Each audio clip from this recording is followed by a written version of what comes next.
Telangana intermediate student کے لیے ایک اور اہم اپڈیٹ۔ ریاست تلنگانہ میں انٹرمیڈیٹ کے پریکٹیکل ایگزامز جاری ہے، تاہم انٹر بورڈ نے پریکٹیکل میں شرکت نہ کرنے والے امیدواروں کے حوالے سے اہم اعلان کیا۔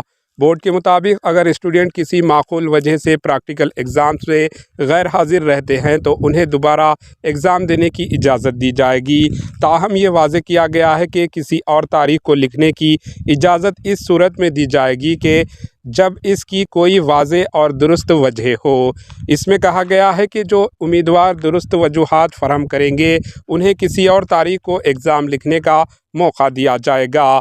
تلنگانہ میں انٹرمیڈیٹ کے سالانہ ایگزام فائنل ایگزام 5 سے 25 مارچ تک ہوں گے۔ Bureau report AHN news. AHN news کے YouTube چینل کو سبسکرائب کریں اور بیل آئیکن کو دبانا نہ بھولیں تاکہ آپ کو ہر نئی آنے والی ویڈیو کا نوٹیفیکیشن بر وقت مل سکے۔